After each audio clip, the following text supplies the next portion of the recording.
پھر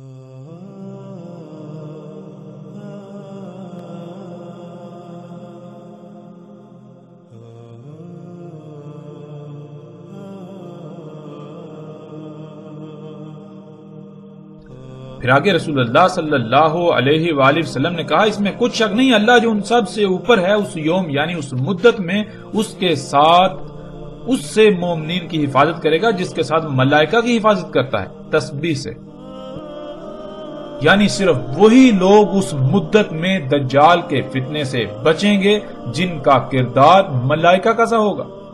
کیا کردار؟ تسبیح۔ تسبیح کسے کہتے ہیں؟ تسبیح سباہ سے۔ سباہ کسے کہتے ہیں؟ کہ اللہ سبحانہ و تعالی جیسے ہی کوئی حکم دیں بغیر کسی ہیلے بہانے کے، بغیر کسی ہیلے حجت کے، فوراً اس بات کو، اس حکم کو تسلیم کرتے ہوئے اس کے اوپر عمل کرنا، اسی طرح کام کرنا جیسے اللہ سبحانہ و تعالی نے حکم دیا۔ تو رسول اللہ صلی اللہ علیہ وآلہ وسلم نے کہا کہ اس یوم انہی لوگوں کو بچایا جائے گا، اللہ انہی کی حفاظت کرے گا، ان مومنین کی جو تسبیح کریں گے، یعنی جو بھی اللہ نے حکم دیا، جیسے حکم دیا بالکل ویسے ہی اس کو تسلیم کرتے ہوئے اس کے اوپر عمل کریں گے۔ ان کا کھانا وہی ہوگا جس کا اللہ نے حکم دیا، ان کا پینا وہی ہوگا جس کا اللہ نے حکم دیا، یعنی کہ جو اللہ نے ہدایات دی ان کو دل سے تسلیم کرتے ہوئے جب ان کے اوپر عمل کریں گے تو ظاہراً انہیں بہت بڑی آزمائش کا سامنا کرنا پڑے گا، بڑی بڑی مشکلات کا، تکلیفات کا سامنا کرنا پڑے گا، لیکن اس کے علاوہ کسی کے پاس اور کوئی فلاح کا رستہ نہیں ہوگا۔ اور ناظرین آج ہم غور کریں، کیا بالکل وہی حالات نہیں جن کا ذکر محمد علیہ السلام نے کیا؟ کیا آج بالکل وہی سب نہیں ہو رہا؟ آج بالکل وہی حالات نہیں ہیں؟ اگر دجال کا فتنہ واضح ہوتا ہے اور اس کو ترک کرنا چاہیں، ترک کریں تو کن حالات کا سامنا کرنا پڑے گا، کیسی آزمائش کا سامنا کرنا پڑے گا۔ پھر ناظرین اس روایت میں سب سے بڑا سوال ان لوگوں کے لیے جو یہ کہتے ہیں کہ دجال ایک شخص ہے، ایک انسان ہے، تو اس روایت میں رسول اللہ صلی اللہ علیہ وآلہ وسلم نے تو دو ٹوک الفاظ میں کہا کہ وہ اللہ کا عبد ہوگا، اللہ کے عبد سے۔ اب عبد کسے کہتے ہیں؟ اب کہتے ہیں غلام کو، اللہ کا غلام۔ تو کیا دجال جو ہے وہ اللہ کا عبد ہوگا، اللہ کا غلام ہوگا؟ اس کا مطلب یہ کہ دجال تو پھر جنت میں جائے گا۔ کیوں؟ کیونکہ اللہ کا وعدہ ہے کہ اللہ اپنے عباد کو جنت میں داخل کرے گا، اللہ اپنے عباد کے اوپر عذاب نہیں لاتا، اللہ اپنے عباد جو ہیں، جو اللہ کے غلام ہیں، ان کو عذاب نہیں دیتا۔ اگر دجال ایک انسان ہے، ایک شخص ہے، تو پھر اس لحاظ سے تو وہ اللہ کا عبد اور وہ جنت میں جائے گا۔ اب یہ کیسے ممکن ہے؟ کیا کبھی ان پہلوؤں پر، ان باتوں پر کسی نے غور کیا؟ بہرحال جیسے جیسے ناظرین ہم آگے بڑھیں گے، ہر بات، ہر پہلو سے، ہر لحاظ سے، ہر طرح سے کھل کر سامنے آ جائے گی، کسی قسم کا کوئی شک و شبہ نہیں رہے گا۔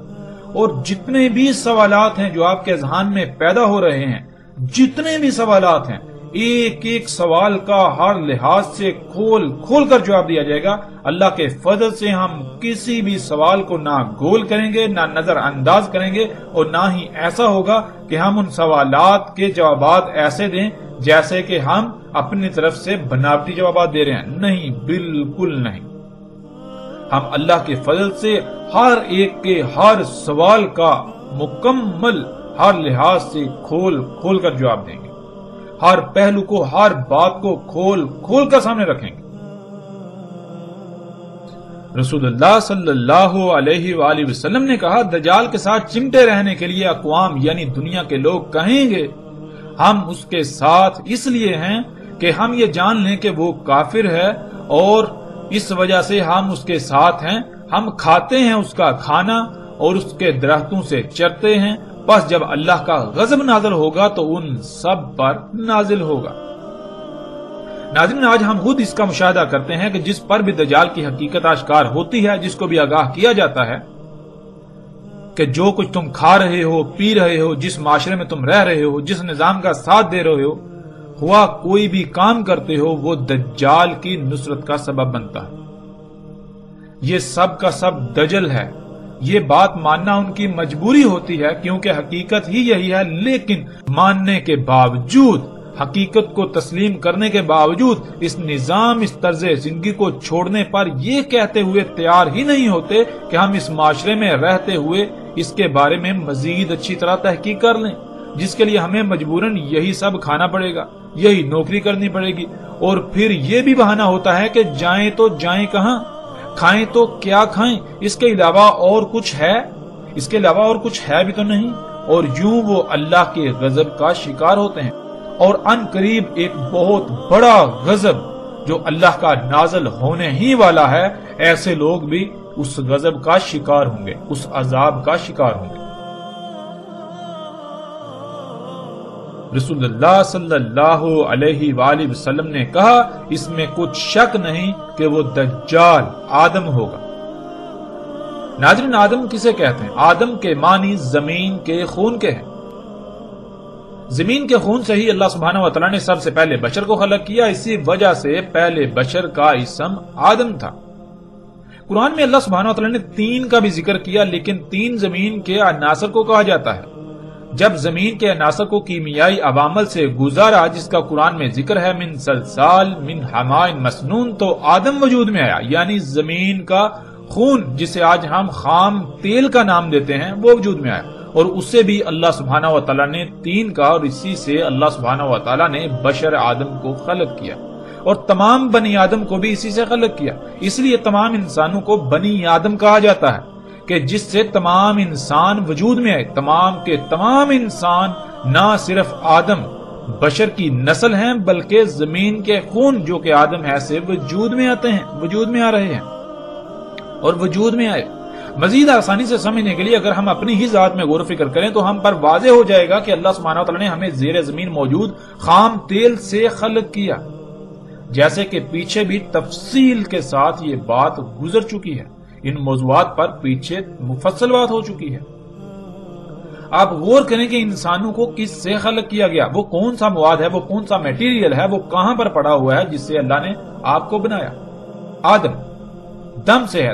دم کہتے ہیں ایسے لیکوڈ کو، ایسے مخلول کو جو نہ صرف رنگدار ہو بلکہ جس میں طرح طرح کے مختلف عناصر موجود ہوں، اور آدم کہتے ہیں زمین کے اندر موجود اس رنگدار مخلول کو جس کے اندر طرح طرح کے مختلف عناصر موجود ہوتے ہیں، اور آج ہم اسے خام تیل کہتے ہیں۔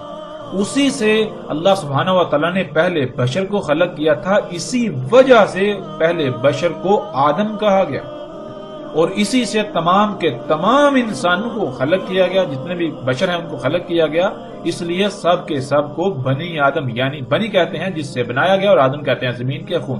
تمام کے تمام جو بشر ہیں یہ آدم یعنی زمین کے خون سے ہی بنائے جا رہے ہیں۔ اب جہاں سے بھی غور کریں بات وہی سامنے آئے گی، زمین کے خون سے ہی سب سے پہلا بشر وجود میں آیا، اور اسی سے آگے سلسلہ چلا، اور جتنے بشر بن رہے ہیں وہ اسی خون سے ہی بن رہے ہیں، سب سے پہلا بشر ہو یا آخری ہو، سب کے سب اسی سے ہی بن رہے ہیں۔ اب ناظرین، جب ہم اس روایت میں غور کریں اور دیکھیں، اس روایت میں رسول اللہ صلی اللہ علیہ وآلہ وسلم نے آدم کو دجال کہا کہ اس میں کچھ شک نہیں، بلا شک و شبہ وہ جو دجال ہوگا وہ کون ہوگا؟ وہ آدم ہوگا۔ تو ناظرین، کیا یہاں آدم سے مراد آدم علیہ السلام ہے؟ کیا آدم علیہ السلام دجال ہیں؟ کیا کبھی آپ نے غور کیا؟ آدم تو کہتے ہیں زمین کے خون کو، جیسے عربی میں دم کہتے ہیں خون کو، دم کہتے ہیں وہ رنگدار مخلول جس کے اندر طرح طرح کے عناصر پائے جاتے ہیں، اور آدم کہتے ہیں زمین کے خون کو، زمین کے اندر موجود جو زمین کا خون ہے، جو زمین کی رگوں میں دوڑتا ہے، جس سے زمین اپنی نباتات نکالتی ہے۔ رسول اللہ صلی اللہ علیہ وآلہ وسلم نے کہا اس میں کچھ شک نہیں کہ آئے گا دجال نہر کو امر کرے گا کہ بہہ پڑ، پس وہ بہہ پڑے گی، پھر اسے حکم دے گا کہ پلٹ، پس وہ پلٹے گی، یعنی امر کرے گا کہ بہنا رک جا، پس وہ بہنا رک جائے گی، پھر اسے حکم دے گا یعنی امر کرے گا کہ خشک ہو جا، وہ خشک ہو جائے گی۔ ناظرین، آج یہ تمام کے تمام مناظر ہم اپنی آنکھوں سے دیکھ رہے ہیں۔ کہ ڈیم بنا کر جب چاہے نہروں کو جاری کیا جاتا ہے اور جب چاہے پانی روک کر ان کا بہنا بند کر دیا جاتا ہے، اور چاہے تو یہاں تک کہ وہ خشک ہو جائیں مگر پانی نہ چھوڑا جائے۔ تو ایسا ہی ہوتا ہے اور نہریں خشک پڑی رہتی ہیں۔ اور یہ سب کا سب کیسے ممکن ہوا؟ یہ سب کا سب آج اسی ٹیکنالوجی، انہی ایجادات سے ممکن ہوا۔ جن ڈیموں کو انسان اپنے لیے مسیحا یعنی فائدے مند سمجھتے ہیں کہ ان سے نہری نظام چلتا ہے اور بجلی وغیرہ پیدا ہوتی ہے، جو کہ آج دنیاوی زندگی میں ایک ستون کی حیثیت رکھتی ہے، بنیادی ستون، اور پھر انہی ڈیموں کی وجہ سے سیلابوں سے محفوظ رہتے ہیں، لیکن یہ سوائے دجل یعنی دھوکے کے کچھ بھی نہیں۔ یہ بہت بڑا دجل ہے اور اکثریت اس دجل کا شکار ہے۔ ناظرین، کبھی ہم نے اس بات میں غور کیا کہ جب ڈیم نہیں تھے تب دنیا میں کتنے سیلاب آتے تھے، اور آج سیلابوں کی تعداد اور ان سے ہونے والی تباہی کتنی ہے؟ آج ڈیم ہونے کے باوجود جب ڈیم نہیں تھے تو ان کے مقابلے میں، اس وقت کے مقابلے میں کئی گنا زیادہ اور کئی گنا بڑے بڑے تباہ کن سیلاب آتے ہیں اور انتہائی وسیع پیمانے پر تباہی پھیلاتے ہیں، انسانوں کو نقصانات کا سامنا کرنا پڑتا ہے۔ تو کیا یہ ڈیم مسیحا ہے، یہ محض دجل؟ آج ہم ڈیم بنا کر یہ سمجھتے ہیں کہ ہم نے نہری نظام بنا لیا اور یوں بہت سی زمین کاشتکاری کے قابل ہوگی، لیکن کبھی ہم نے یہ سوچا یہی پانی روک کر ہم نے زیر زمین نہ صرف پانی کی سطح کو کم کر دیا بلکہ پوری دنیا کی زمین کو بنجر کر دیا؟ کیا یہ دجل نہیں؟ جن ڈیموں کو انسان اپنے لیے مسیحا سمجھتے ہیں ان سے نہری نظام کے ذریعے اچھی فصل ہوتی ہے، لیکن وہی ان سے لاکھوں نہیں کروڑوں گنا زیادہ فصل تباہ و برباد ہو جاتی ہے، کیونکہ انہی ڈیموں کی وجہ سے زیر زمین پانی کی سطح انتہائی کم ہو کر زمین پھر فصلیں پیدا کرنے کے قابل ہی نہیں رہتی اور نہیں رہی۔ پھر کھادوں کے ذریعے ایسی فصلیں اگائی جاتی ہیں جو دیکھنے میں بہت بڑی لگتی ہیں لیکن حقیقت میں وہ لا تعداد بیماریوں کا منبع ہوتی ہیں۔ کیا یہ دجل نہیں؟ کبھی آپ نے سوچا ڈیموں کے ذریعے پانی روکنے سے زمین پر اللہ کی کتنی ہی مخلوقات ہیں جو پانی نہ ملنے سے تڑپ تڑپ کر موت کا شکار ہو جاتی ہیں اور دڑا دڑ موت کا شکار ہو رہی ہیں؟ کیا کبھی یہ سوچا؟ کیا کبھی اس پہلو پر غور کیا؟ ان مخلوقات کا آپ کے ساتھ اور باقی کائنات کے نظام کے ساتھ کیا تعلق ہے؟ ان کی ہلاکت سے کائنات میں کیا فساد ہوگا؟ کیا ہلاکتیں آئیں گی؟ کن تکالیف سے باقی مخلوقات کو سامنا کرنا پڑے گا؟ کیا ان باتوں میں کبھی کسی نے غور کیا؟ کیا کبھی آپ نے یہ سوچا کہ یہ زمین جو کہ ایک مشین کی مانند ہے اور اس کی تمام مخلوقات پرزوں کی مانند ہیں، اور جب ہم اس مشین کے لا تعداد پرزوں کو ناکارہ بنا دیں گے تو اس زمین کا حال کیا ہوگا؟ کیا کبھی کسی نے یہ سوچا؟ تو کیا پھر زلزلے نہ آئیں، موسموں میں تباہ کن تبدیلیاں واقع نہ ہوں، سیلاب نہ آئیں، طوفان نہ آئیں، خوراک اور پانی میں کمی واقع نہ ہو، طرح طرح کی بیماریاں نہ آ گریں؟ کیا کبھی کسی نے یہ بات سوچی؟ کیا کبھی کسی نے ان پہلوؤں پر سوچا؟ کبھی غور کیا کہ یہ ہمارے لیے مسیحا ہیں یا پھر ہم صرف اور صرف اس کے دجل کا شکار ہو کر اسی شاخ کو دن رات کاٹنے میں مگن ہیں جس پر ہم خود بیٹھے ہوئے ہیں؟ رسول اللہ صلی اللہ علیہ وآلہ وسلم نے کہا، نکلے گا دجال کوسی سے، اس کو جانا جاتا تھا تم سے پہلے، کہا جائے گا اسے کوسی، کثیرۃ الصباح۔ جواب ملا ہاں، کہا وہیں سے دجال نکلے گا۔ صباح ناظرین کہتے ہیں کھادیں، نباتات اگانے والے اجزاء و عناصر، کیمیکلز وغیرہ، یعنی وہ عناصر، وہ اجزاء جو زمین کو اگانے پر مجبور کرتے ہیں۔ یعنی زمین پر ہم سے پہلے جو قومیں آباد تھیں اور اپنے ہی کرتوتوں کے سبب ہلاک ہوئیں، وہ اس زمین کو کوسی کہتے تھے جس میں کھادیں ڈالی جاتی تھی اور ایسے کیمیکلز، ایسے اجزاء یا ایسے عناصر وغیرہ ڈالے جاتے تھے جن سے فصلیں اگائی جاتی تھی۔ کھادوں کے ڈالنے سے جو فصل اگتی تھی وہ دجال تھا، یعنی ایسی فصل محض دھوکہ ہے۔ کھادوں سے اگائی جانے والی فصلیں دیکھنے میں، نظر آنے میں تو بہت زبردست لگتی ہیں، فصلیں دیکھنے میں اچھی اور بہت زیادہ ہوتی ہیں، لیکن حقیقت یہ ہوتی ہے کہ اس فصل کا ظاہری پہلو تو بھلا ہوتا ہے لیکن اس کا باطن بیماریوں سے بھرا ہوتا ہے۔ یہی تو دجل ہے کہ ایک رخ جو سامنے والا ہے وہ تو بہت زبردست ہے، لیکن جو دوسرا پوشیدہ رخ ہے وہ عیبدار، نامکمل اور نقائص سے بھرا پڑا ہے۔ ایسی فصل کا استعمال کرنے والے برکت سے محروم اور طرح طرح کی بیماریوں، خامیوں اور نقائص کا شکار ہوں گے۔ ایسی فصلوں کو کھانے سے لا تعداد مخلوقات اموات کا شکار ہوں گی، ہلاکتوں کا شکار ہوں گی، ان کو نقصانات کا سامنا کرنا پڑے گا، دنیا میں فساد عظیم ہوگا۔ رسول اللہ صلی اللہ علیہ وآلہ وسلم نے کہا، نکلے گا دجال حمار پر، رجسن علی رجس۔ سب سے پہلے دجال کے حمار کو سمجھ لیجئے، اور اسے سمجھنے سے پہلے اللہ کے حمار یعنی گدھے کو سمجھنا ہوگا۔ اللہ سبحانہ و تعالیٰ کا حمار، گدھا، وہ ہے جو اللہ سبحانہ و تعالیٰ نے خلق کیا اور اسے انسان کے لیے خلق کیا تاکہ انسان اس پر سواری کرے اور اپنے سامان کو منتقل کرنے میں آسانی ہو، تجارتی مقاصد کے لیے بھی، مال کی منتقلی کے لیے بھی، مشقت کے لیے بھی استعمال کیا جائے۔ یہ ہے اللہ کا حمار یعنی اللہ کا گدھا۔ اب آتے ہیں دجال کے حمار یعنی دجال کے گدھے کی طرف۔ جب بھی دجال کے حمار کا ذکر ہوتا ہے تو فوراً ذہن میں یہ آتا ہے کہ جیسے کوئی مخصوص شخص ہوتا ہے، مثلا اس کا نام عمران ہے تو اس نے ایک گدھا خریدا جو عمران کا گدھا کہلائے گا، حالانکہ اس کے علاوہ لاکھوں کروڑوں گدھے دنیا میں موجود ہیں، لیکن صرف وہ ایک ہی گدھا عمران کا کہلائے گا۔ بالکل دجال کے بارے میں یہی نظریہ قائم ہے، جو کہ انتہائی جاہلانہ اور گمراہ کن ہے۔ ہمیں کبھی بھی یہ بات نہیں بھولنی چاہیے کہ دجال رب بنے گا، یعنی دجال اللہ کے مقابلے پر ایسی ذات ہوگی جو وہ سب کام کرے گی جو اللہ سبحانہ و تعالیٰ کے کرنے والے ہیں، اور وہ ذات اللہ کے مقابلے پر وہ سب کام کرے گی۔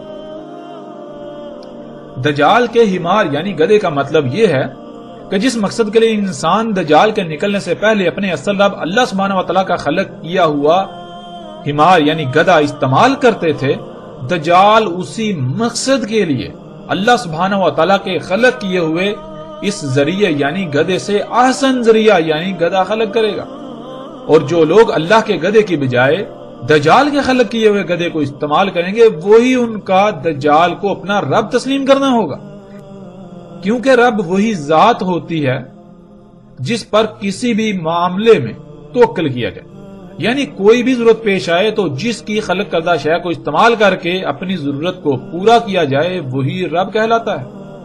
یہاں تک ہمارے لیے نہ صرف دجال کا حمار واضح ہو گیا، بلکہ دجال کے بارے میں مزید واضح ہو گیا کہ دجال کسی مخصوص شخصیت کا نام نہیں، بلکہ دجال ایسی ہی کسی ذات کا نام ہے جیسے اللہ سبحانہ و تعالیٰ کی ذات ہے۔ جو کام اللہ سبحانہ و تعالیٰ کرتے ہیں وہی کام جو بھی اللہ کے مقابلے پر کرے گا وہ ذات دجال کہلائے گی، اور آج وہ سب کچھ اللہ کے مقابلے پر ہو رہا ہے جو آج سے پہلے صرف اللہ سبحانہ و تعالیٰ ہی کرتا تھا، اور آج یہ سب کچھ صرف اور صرف ٹیکنالوجی سے ہی ممکن ہوا، انہی مشینوں، انہی ایجادات سے ممکن ہوا، اور یہی سب دجال ہے، یعنی یہی ایجادات ہیں، یہی مشینیں ہیں، یہی ٹیکنالوجی ہی ہے کہ انسان ہر معاملے میں اللہ کی بجائے اسی پر توکل کرتا ہے، یعنی اللہ کی بجائے اسے اپنا رب بنائے ہوئے ہے۔ ناظرین، اب آتے ہیں روایت کی طرف۔ رجس کہتے ہیں اسے جو انسان کو کسی بھی معاملے میں اللہ کی بجائے اپنے اوپر توکل کرنے پر مائل کرے یا مجبور کر دے۔ مثلا ناظرین، آج جو گاڑیاں موجود ہیں، جب یہ گاڑیاں موجود نہیں تھی تو انسان کے لیے سواری کے ذرائع صرف گدھے، گھوڑے، خچر اور اونٹ وغیرہ تھے۔ جب بھی انسان کو سفر کی ضرورت پیش آتی تو فوراً انسان کے ذہن میں یہی ذرائع آتے اور انہی پر انحصار کرتا، لیکن آج گدھے، گھوڑے، خچر اور اونٹوں کی موجودگی کے باوجود جب بھی انسان کو سفر کی ضرورت پیش آتی ہے تو فوراً جس کے بارے میں ذہن میں آتا ہے وہ گاڑیاں ہیں، اور گاڑیوں کی موجودگی میں انسان کے بالکل بھی ذہن میں گدھے، گھوڑے، اونٹ وغیرہ کا خیال نہیں آتا۔ اس کی جو وجہ بنی اسے عربی میں رجس کہتے ہیں۔ جب بھی سفر کی ضرورت پیش آئی تو فوراً گاڑی کا خیال آیا، اسی پر انحصار کیا، اسی پر توکل کیا، باوجود اس کے کہ گدھے، گھوڑے، خچر اور اونٹ وغیرہ موجود ہیں۔ آج انسان چاہ کر بھی گدھے، گھوڑے، اونٹ وغیرہ پر سفر نہیں کرتا جہاں بھی یہ گاڑیاں موجود ہیں۔ ان میں کشش ہی ایسی ہے کہ وہ انسان کو اپنی طرف مائل کر لیتی ہیں، بالکل مجبور کر دیتی ہیں۔ یہی وہ شے ہے جسے عربی میں رجس کہا جاتا ہے۔ رسول اللہ صلی اللہ علیہ وآلہ وسلم نے کہا، نکلے گا دجال حمار پر، دجال حمار پر نکلے گا یعنی گدھے پر نکلے گا۔ مطلب یہ کہ دجال کی ابتدا گدھے سے ہوگی، یعنی اللہ کے مقابلے پر جو شے سب سے پہلے خلق ہوگی اور وہ دجال اکبر ہوگا، وہ سواری کا ذریعہ ہوگی۔ ایسا سواری کا ذریعہ جو رجس پر رجس ہوگا، یعنی اس کی موجودگی میں اللہ کے سواری کے ذرائع بے وقت ہو جائیں گے، لوگ اس کی طرف نہ چاہ کر بھی کھینچے چلے جائیں گے۔ دجال ہوگا رجس پر رجس، یعنی دجال کی موجودگی میں انسان اسے اپنے رب بنانے پر، یعنی اس کی خلق کردہ اشیاء سے ضروریات پوری کرنے پر مجبور ہوں گے، یا اپنے لیے صرف انہی میں فائدہ دیکھیں گے اور یوں استعمال کریں گے۔ اب آتے ہیں دجال کا حمار ہوگا کیا، کیسا ہوگا، اس کی پہچان کیا ہے، اس سمیت تمام کے تمام سوالات کے جوابات کی طرف۔ رسول اللہ صلی اللہ علیہ وآلہ وسلم نے کہا، اس میں ہوں گی 3 علامات، یعنی جن سے دجال کو پہچانا جا سکے گا۔ وہ اول ہوگا، یعنی جو بھی کام کرے گا، جو بھی خلق کرے گا، جو بھی خلق ہوگی، وہ ضرور کسی نہ کسی لحاظ سے عیبدار، خامی و نقائص والا ہوگا، خامی و نقائص والی ہوگی، ایک پہلو سے مکمل، دوسرے پہلو سے یکسر نامکمل ہوگی۔ تمہارا رب اول نہیں ہے، یعنی جو شے بھی عیبدار ہو وہ تمہارے رب اللہ سبحانہ و تعالیٰ کی نہیں ہوگی، کیونکہ اللہ کے لیے ہے ہی حمد۔ اللہ سبحان ہے، اللہ جو کچھ بھی خلق کرتا ہے وہ عیوب سے، نقائص سے پاک ہوتی ہے۔ اللہ کچھ بھی عیبدار، نقائص والا، خامی والا خلق نہیں کرتا، اس لیے جو کچھ بھی عیبدار ہوگا وہ تمہارے رب کا نہیں ہوگا، اور نہیں مسخر کیے جائیں گے اس کے لیے دواب مگر حمار، یعنی اللہ سبحانہ تعالیٰ کا جو دابہ ہے وہ تمام کے تمام جاندار جو زمین پر رینگنے والے ہیں، اپنی ٹانگوں پر چلنے والے ہیں، یا اڑنے والے ہیں، یا پھر تیرنے والے ہیں، سب کو خلق کرنے کا الگ الگ مقصد ہے، جن میں سے کچھ ایسے ہیں جن کو اللہ سبحانہ و تعالیٰ نے سواری کے لیے خلق کیا، لیکن وہ تو محض چند ایک ہیں، اور جو ان کے علاوہ ہیں جن کی تعداد کا شمار ہی نہیں، ہر کسی کو الگ الگ مقصد کے لیے خلق کیا۔ اور دجال کے لیے دواب میں سے صرف حمار یعنی سواری کا ذریعہ مسخر کیا گیا، یعنی وہ جتنا بھی دابہ خلق کرے گا، اور دابہ کہتے ہیں حرکت کرنے والی مخلوقات کو، خواہ وہ رینگ کر حرکت کریں، چل کر کریں، اڑ کر کریں، یا پھر تیر کر کریں، وہ جتنا بھی دابہ خلق کرے گا اس کا مقصد سواری کرنا یا مشقت کرنا ہوگا، یعنی وہ مقصد ہوگا جس مقصد کے لیے اللہ سبحانہ و تعالیٰ نے گدھے کو خلق کیا۔ رجسن علی رجس، یعنی دجال کے گدھے کے ہوتے ہوئے کوئی بھی انسان سواری کی ضرورت پوری کرنے کے لیے یا مشقت کے لیے اللہ کے گدھے کو استعمال نہیں کرے گا، بلکہ دجال گدھے کی جانب چاہتا ہوا یا نہ چاہتا ہوا کھینچا چلا جائے گا۔ کتب ہوگا اس کی عین کے درمیان، کافر پڑھ لے گا اسے، ہر مومن خواہ وہ لکھنا جانتا ہو یا نہ جانتا ہو۔ ناظرین، اس کی وضاحت پیچھے گزر چکی۔ ہمارا موضوع دجال کا گدھا یعنی سواری کا ذریعہ تھا، مشقت کا ذریعہ، اور رسول اللہ صلی اللہ علیہ وآلہ وسلم نے واضح کر دیا کہ دجال کے لیے جو دابہ مسخر کیا جائے گا وہ صرف اور صرف سواری کا ذریعہ ہی مسخر کیا جائے گا، یعنی وہ جتنا بھی دابہ حرکت کرنے والی مخلوقات خلق کرے گا، جتنی بھی حرکت کرنے والی مخلوقات خلق ہوں گی جو کہ دجال ہوگا، وہ سارے کا سارا دابہ سواری، مال و اشیاء کی منتقلی اور مشقت کے مقاصد کے لیے ہی خلق کیا جائے گا، خلق ہوگا، وہ سارے کا سارا دابہ دجال ہوگا۔ اور آج ہم دیکھیں کہ وہ کون سی ایسی اشیاء ہیں جو اللہ سبحانہ و تعالیٰ کے خلق کردہ سواری کے ذرائع یعنی اونٹ، گدھے اور گھوڑے اور خچر وغیرہ کے علاوہ موجود ہیں، اور اگر ایسی موجود ہیں اور اسی مقصد کے لیے ہیں اور وہ اللہ کی خلق کردہ نہیں، تو پھر وہ تمام کی تمام دجال کا حمار ہے، دجال کا گدھا یعنی سواری و مال کی منتقلی کا ذریعہ۔ اور جب ہم غور کریں تو دجال کا حمار اتنا واضح ہے کہ ہمیں اتنے انسان نظر نہیں آتے جتنے دجال کے حمار نظر آتے ہیں، جنہیں ہم گاڑیاں، ٹرینیں، ٹرامیں، ہوائی جہاز، بحری جہاز وغیرہ کا نام دیتے ہیں۔ یہ سب کا سب دجال کا حمار ہے، جیسا کہ سکرین پر نظر آنے والی تصاویر میں آپ دیکھ سکتے ہیں۔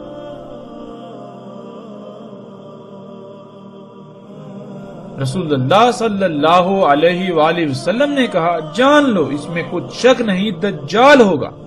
اس کی لمبائی 40 گز ہوگی پہلے گز سے، اس کے نیچے ہوگی بوجھ اٹھا کر چلنے والی چاند جیسی سواری۔ جیسے چاند زمین کے گرد گھومتا ہے، اسی طرح دجال کا گدھا یعنی بوجھ اٹھا کر چلنے والی سواری بھی زمین کے گرد فضا میں سفر کرے گی۔ لمبے ہوں گے اس کے سب کان، اس کے کانوں سے 30 گز۔ اس کے گدھے کے ایک کھر سے دوسرے کھر کے درمیان جو فاصلہ ہوگا وہ دن اور رات کا فاصلہ ہوگا۔ زمین اس کے لیے سکیڑ یعنی لپیٹ دی جائے گی، یعنی سالوں کا سفر دنوں، گھنٹوں اور منٹوں میں طے کرے گا، انتہائی تیز رفتاری سے۔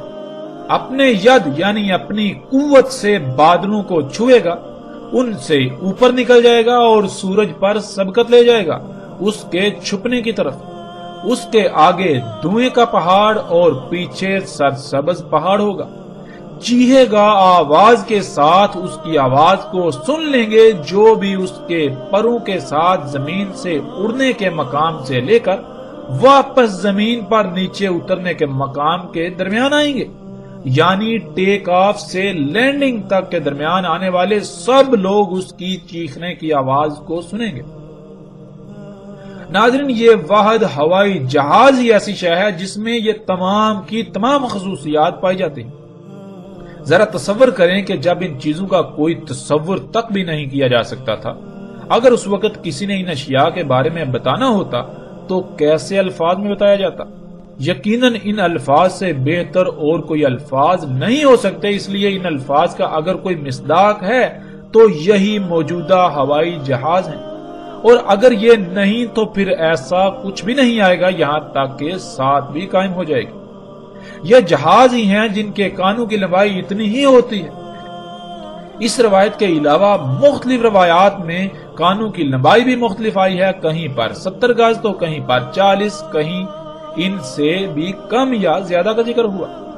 جیسے انسان کے کان کو دیکھا جائے تو ان کی باہر کو نکلی ہوئی لمبائی چند سینٹی میٹر ہوتی ہے، بالکل اسی طرح دجال کے گدھے کے کان، جنہیں پر بھی کہتے ہیں، جہاں سے وہ شروع ہوتے ہیں اور ان کے آخری سرے تک اتنی ہی لمبائی بنتی ہے۔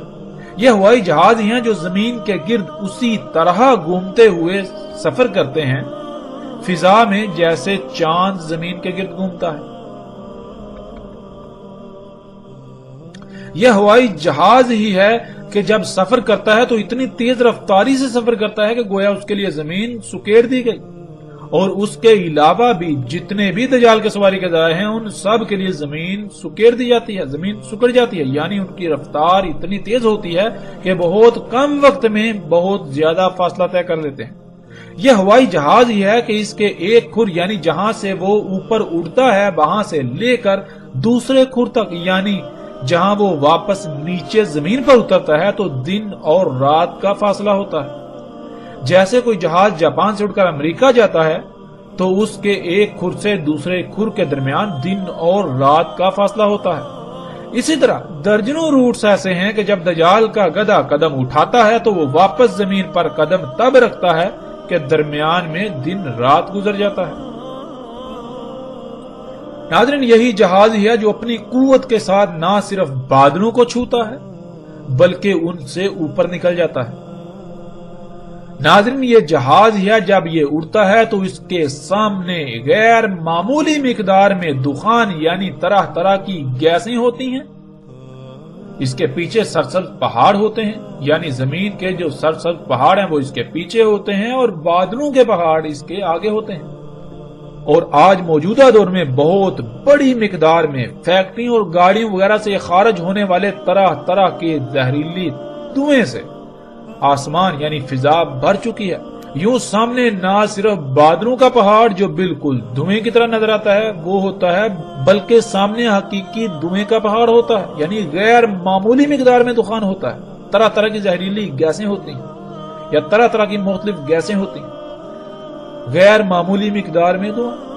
ناظرین، یہ جہاز ہی ہے جو مسلسل زوردار اور گرجدار آواز میں چیختا ہے، اور اس کے اڑنے کے مقام سے لے کر واپس نیچے اترنے تک کے درمیان سب لوگ اس کی گرجدار آواز کو سن لیتے ہیں،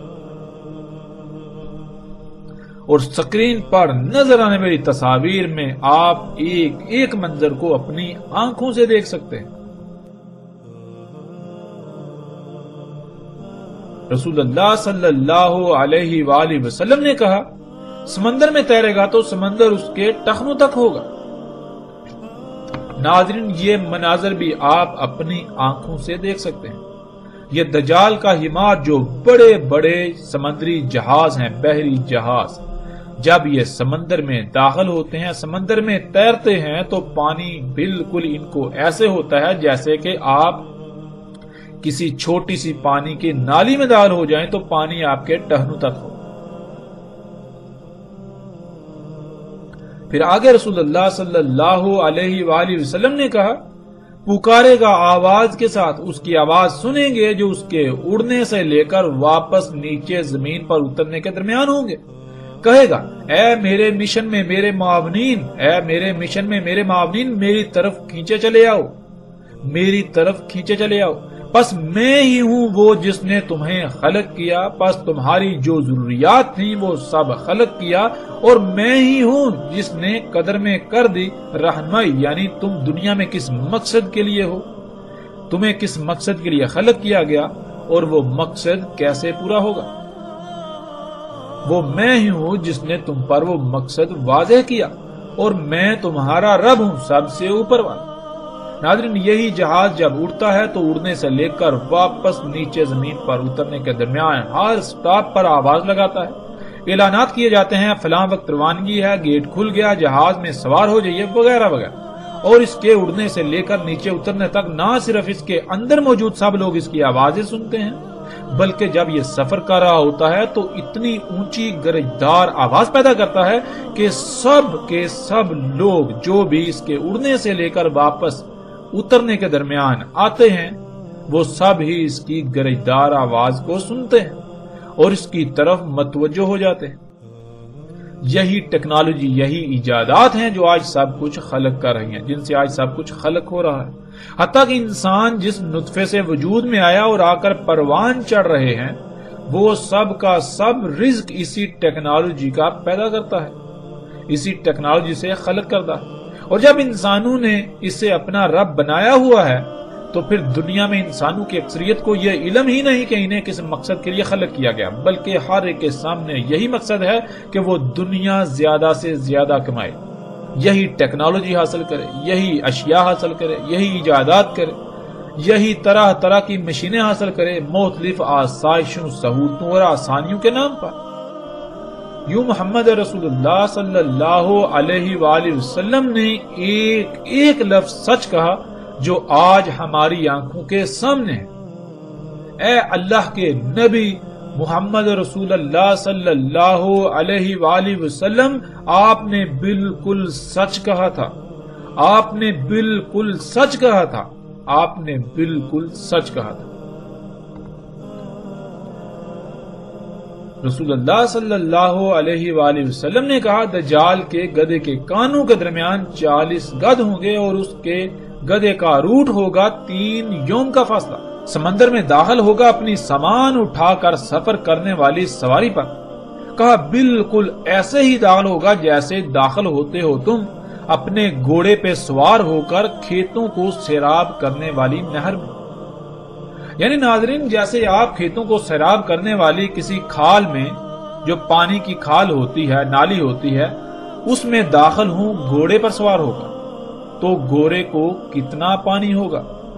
بالکل اسی طرح دجال کا حمار یعنی دجال کا سواری کا ذریعہ جب دجال کو اٹھا کر انہی طرح طرح کی مخلوقات کو اپنے اوپر سوار کر کے سمندر میں سفر کرے گا، اس میں چلے گا، اس میں داخل ہوگا، تو سمندر کا پانی اسے ایسے ہی ہوگا جیسے تم کھیتوں کو سیراب کرنے والی نہر یعنی کھال میں داخل ہوتے ہو گھوڑے پر سوار ہو کر۔ رسول اللہ صلی اللہ علیہ وآلہ وسلم نے کہا، جان لو اس میں کچھ شک نہیں، دجال کھانا کھائے گا اور مشروب پیے گا اور چلے گا اپنی ٹانگوں پر، اور اللہ اوپر ہے ان سب سے یعنی اللہ سبحانہ و تعالی کی ذات ان حاجات سے بالاتر ہے۔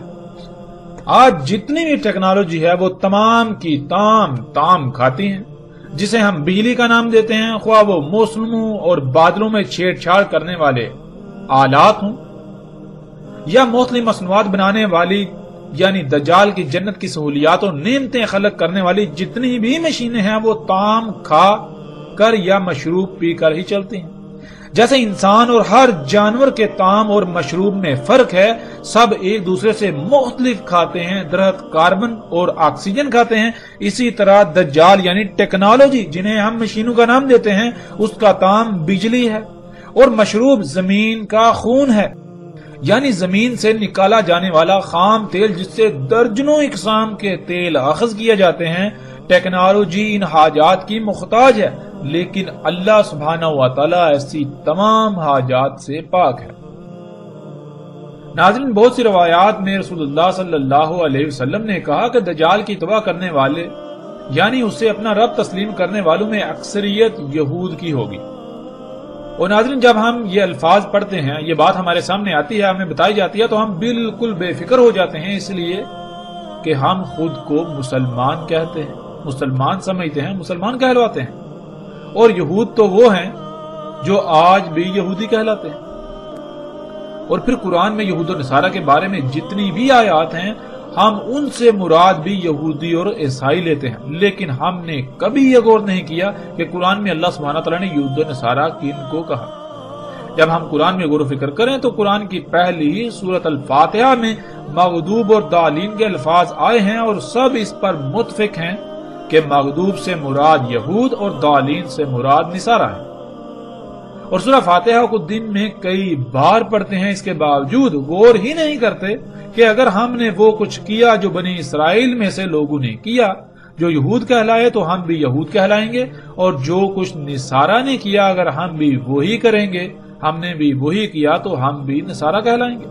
بنی اسرائیل کو اللہ سبحانہ و تعالیٰ نے اس امت کے طور پر منتخب کیا جسے دنیا کے انسانوں کے لیے نکالا تھا، لیکن جب انہوں نے اپنی ذمہ داری ترک کر دی اور دین کو ٹکڑے ٹکڑے کر کے گروہ در گروہ تقسیم ہو گئے تو اللہ سبحانہ و تعالیٰ کے غضب کا شکار ہوئے، اللہ کی لعنت کا شکار ہوئے، دنیا میں ذلیل و رسوا ہوئے، اس کے باوجود کہ وہ آج تک خود کو وہی امت سمجھ رہے ہیں جسے اللہ نے دنیا کے انسانوں کے لیے نکالا، یعنی انہوں نے ہی دنیا میں نظام قائم کرنا ہے، صرف انہیں ہی دنیا پر حکمرانی کا حق حاصل ہے۔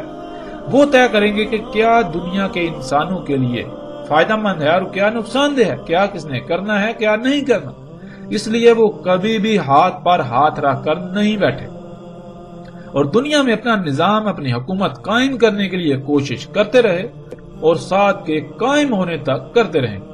اور بنی اسرائیل میں سے جنہوں نے اپنی آنکھوں، کانوں اور دلوں کا اس مقصد کے لیے استعمال ترک کر دیا جس مقصد کے لیے اللہ نے یہ نعمتیں دی، تو وہ رستے سے ہٹ گئے، یعنی غور و فکر کرنا چھوڑ دیا، تو یہود نے انہیں رستے سے ہٹا کر اپنی نصرت کے لیے استعمال کیا، یوں وہ نصارہ کہلائے۔ نصارہ یعنی نصرت کرنے والے، مدد کرنے والے۔ گمراہ ہونے والے یہود کے مشن میں ان کی نصرت کرنے والوں کو اللہ نے نصارہ قرار دیا۔ آج وہ تمام کے تمام لوگ جو ذمہ داری کو ترک کر چکے ہیں جو اللہ نے عائد کی تھی اور یہود کی روش اختیار کی، وہ اللہ کے غضب کا شکار ہوئے، یعنی دنیا میں ذلیل و رسوا ہو رہے ہیں، وہ سب کے سب یہود، اور جو گمراہ ہو کر ان کی نصرت کر رہے ہیں وہ سب کے سب نصارہ ہیں۔ آج کے یہود کی بالکل آسان پہچان یہ ہے کہ جو لوگ بنی اسرائیل میں سے جن پر اللہ نے غضب کیا ان کی روش اختیار کیے ہوئے ہیں اور اس کے باوجود وہ خود کو امت محمد قرار دیتے ہیں، وہ یہود اور جو گمراہی کا شکار ہیں، یوں وہ ان کی نصرت کر رہے ہیں یا نصرت کا سبب بن رہے ہیں، وہ سب کے سب نصارہ ہیں۔ رسول اللہ صلی اللہ علیہ وآلہ وسلم نے کہا، لوگ بھاگ جائیں گے دجال سے پہاڑوں میں۔ اور ناظرین، یہ منظر بھی آج ہم اپنی آنکھوں سے دیکھتے ہیں، اور اس میں سب سے بڑی بات غور کرنے والی یہ ہے کہ دجال سے لوگ بھاگ جائیں گے پہاڑوں میں۔ اب سوال یہ پیدا ہوتا ہے کہ وہ کون سی شے ہے جو پہاڑوں میں نہیں ہوگی، وہاں نہیں ہوگی، مگر اس کے علاوہ جو شہر ہوں گے، جدید شہر ہوں گے، جو بستیاں ہوں گی، وہاں پر دجال موجود ہوگا۔ یعنی دجال شہروں میں موجود ہوگا، پہاڑوں میں نہیں ہوگا۔ ناظرین، آج آپ غور و فکر کریں، یہ بات بالکل واضح ہو جاتی ہے کہ اگر دجال کوئی شخص ہوگا تو کیا وہ پہاڑوں میں نہیں جا سکتا؟ لوگ بھاگ کر پہاڑوں میں ہی کیوں جائیں گے؟ جب غور و فکر کریں تو بالکل واضح ہو جاتا ہے کہ یہی ایجادات، یہی اشیاء، یہی مشینیں، یہ معاشرے، یہ سوسائٹی جو ہے، یہ جدیدیت جو ہے، یہ جدت، یہ معاشرے چکا چوند جو طرح طرح کی ایجادات سے، اشیاء سے، سہولتوں، آسائشوں کے نام پر بڑے بڑے ہیں، دنیا میں جنت کا منظر پیش کر رہے ہیں، جن لوگوں پر یہ حقیقت واضح ہوتی ہے کہ یہ تو دجل ہے، یہ تو دجال ہے، یہ تو دھوکہ ہے، تو وہ یہاں سے جب نکلتے ہیں تو کہاں جاتے ہیں؟ پہاڑوں میں۔ اور پہاڑوں میں کیا ہے؟ جب آپ پہاڑوں میں رہنے والوں کی زندگیوں کو دیکھیں تو ان کی زندگیاں دجال سے پاک ہیں، ان اشیاء سے پاک ہیں، وہ بہت بڑی حد تک فطرت کے قریب ہیں۔ رسول اللہ صلی اللہ علیہ وآلہ وسلم کے یہ الفاظ بھی بالکل واضح کر دیتے ہیں کہ دجال کیا ہوگا۔ اس کے باوجود بھی اگر ہم جان بوجھ کر گمراہی کا سودا کرنا چاہتے ہیں تو فیصلہ ہمارے اپنے ہاتھ میں۔ رسول اللہ صلی اللہ علیہ وآلہ وسلم نے کہا، جو سنے دجال کے بارے میں پس اس سے دور بھاگ جائے۔ پس اللہ کی قسم، اس میں کچھ شک نہیں کہ ایک شخص اس کے پاس آئے گا اور وہ سمجھ رہا ہوگا کہ وہ مومن ہے، پس اس کی اتباع کرے گا، اس سے جو بیس کیا گیا اس کے ساتھ شبہات سے۔ اس روایت میں رسول اللہ صلی اللہ علیہ وآلہ وسلم نے شبہات سے بچنے کی تلقین کی۔ شبہات انہیں کہتے ہیں جو نہ ہی واضح حلال اور نہ ہی واضح، یعنی کہ بالکل ہر لحاظ سے کھلم کھلا حرام ہو، یعنی درمیان کی اشیاء جن کے بارے میں علم نہ دیا گیا ہو۔ اور دجال کھڑا کیا جائے گا، یعنی دجال سامنے لایا جائے گا شبہات سے، یعنی ایسی اشیاء جن کے بارے میں انسانوں کے پاس علم نہیں ہوگا، اور وہ ہوں گی تو حرام، لیکن ان پر حلال کا لبادہ چڑھا ہوگا یا حلال کا لبادہ چڑھا کر پیش کیا جائے گا۔ یوں انسان ان اشیاء کے دجل کا شکار ہو کر اللہ کا کفر کرے گا اور دجال کو اپنا رب بنا لے گا۔ اس کے باوجود وہ یہ گمان کر رہا ہوگا، وہ یہ سمجھ رہا ہوگا کہ وہ مومن ہے، جیسا کہ رسول اللہ صلی اللہ علیہ وآلہ وسلم نے کہا کہ وہ یہ گمان کرے گا کہ وہ مومن ہے، حالانکہ حقیقت یہ ہوگی کہ وہ دجال کی اتباع کر رہا ہوگا، یعنی دجال کو اپنا رب بنا چکا ہوگا، وہ مومن نہیں ہوگا، یعنی وہ اللہ کے احکامات کو مان کر ان کے مطابق زندگی نہیں گزار رہا ہوگا، وہ اللہ کے حکم کے مطابق نہیں کھا رہا ہوگا، اس کا اللہ کے حکم کے مطابق حلال حرام نہیں ہوگا، بلکہ وہ اپنی زندگی گزارنے کے لیے، اپنی ضروریات کو پورا کرنے کے لیے وہ انہی چیزوں کو، انہی اشیاء کو اختیار کرے گا جن سے اللہ نے روکا، اللہ نے منع کیا۔ اللہ نے تو فطرت پر قائم ہونے کا حکم دیا اور وہ فطرت کے برعکس انہی اشیاء پر توکل کرے گا، انہی سے اپنی ضروریات پوری کرے گا۔ اس کے باوجود وہ خود کو مومن سمجھ رہا ہوگا، یعنی کہ میں جو کچھ بھی کر رہا ہوں وہ اللہ کا حکم ہے اور میں اللہ کے حکم کے مطابق کر رہا ہوں۔ اللہ نے حکم دیا فطرت پر قائم ہونے کا، تو غور کریں کیا آپ فطرت پر قائم ہیں؟ حضرت مومن تو کہتے ہیں ایمان لا کر، یعنی حکم کو، بات کو مان کر عمل کرنا، بالکل اس طرح جیسے عمل کا حکم دیا گیا، جو بھی اللہ نے حکم دیا اس پر عمل کرنے والا۔ اور انسان ایسے ہوں گے کہ وہ گمان تو کریں گے کہ وہ مومن ہے، یعنی وہ وہی کر رہے ہیں جس کا اللہ نے حکم دیا، لیکن ایسا کچھ نہیں ہوگا. وہ دجال کی اتباع یعنی دجال کے پیچھے پڑے ہوں گے. جیسے مثال کے طور پر اللہ نے مرغی حلال کی تھی، لیکن اللہ سبحانہ و تعالیٰ نے یہ شرط بھی عائد کر دی کہ حلال طیب بھی ہونا چاہیے. اگر کوئی شے حلال ہے مگر طیب نہیں تو پھر وہ حلال نہیں بلکہ حرام ہو جائے گی. اور آج کیا کیا جا رہا ہے کہ اکثریت آج مرغی کھا رہی ہے اور مومن ہونے کا دعویٰ بھی کرتی ہے، حالانکہ حقیقت یہ ہے کہ وہ مرغی جو اللہ نے حلال کی طیب کی شرط پر، وہ آج طیب ہے ہی نہیں، اور نہ ہی وہ اللہ کی خلق کردہ ہے، بلکہ وہ تو ٹیکنالوجی سے خلق کردہ ہے اور اسی سے پروان چڑھائی گئی. غور کریں کہ مرغی کے وجود میں آنے کا اللہ نے کون سا قانون وضع کیا. اس ٹیکنالوجی کے وجود میں آنے سے پہلے مرغی کیسے وجود میں آتی تھی، کیسے پروان چڑھتی تھی، کیسے انڈے دیتی تھی؟ کیا آج عین اسی قانون کے مطابق پیدا ہو رہی ہے، اسی طرح پروان چڑھ رہی ہے، وہی رزق کھا رہی ہے؟ تو پھر تو حلال ہے. اگر ویسا نہیں ہے تو پھر یہ کیسے حلال ہو سکتی ہے؟ تو ایسے لوگ خود کو مومن تو سمجھتے ہیں لیکن اتباع دجال کی کر رہے ہیں. بالکل یہی مثال کسی بھی معاملے میں لے لیں تو حق کھل کر واضح ہو جائے گا کہ جو کچھ بھی کیا جا رہا ہے، جو کچھ بھی استعمال کیا جا رہا ہے، آیا وہ فطرت ہے یا پھر اس کے برعکس اس کی ضد مصنوعی؟ آیا اس کا خالق اللہ ہے یا پھر کوئی اور؟ یا پھر اس کی تخلیق میں اللہ کے ساتھ اوروں کو بھی شریک کیا گیا؟ اللہ کی مخلوقات میں، اللہ کی تخلیقات میں چھیڑ چھاڑ کی گئی، ان میں مداخلت کی گئی، جیسا کہ آج سب کچھ کیا جا رہا ہے. اللہ کی ہر خلق میں مداخلت کی جا رہی ہے. جسے شرک اکبر کہا گیا وہ شرک کسی کو نظر آ ہی نہیں رہا، جسے فساد کہا گیا وہ کسی کو نظر آ ہی نہیں رہا. اور ان سب کی وجوہات کیا ہیں یا پھر اس کی سب سے بڑی وجہ کیا ہے؟ اب ناظرین آگے وہ وجہ سامنے آئے گی کہ ایسا کیوں ہوا، کیوں لوگوں نے، انسانوں کی اکثریت نے دجال کو اپنا رب بنا لیا، کیوں دنیا آج اس حالت کو پہنچی، کیوں دنیا کی آج ہر مخلوق فساد زدہ ہو چکی ہے، ہر شے عیب دار ہو چکی ہے. اس کی اصل اور بنیادی وجہ کیا ہے؟ آگے اس پر بات ہوگی.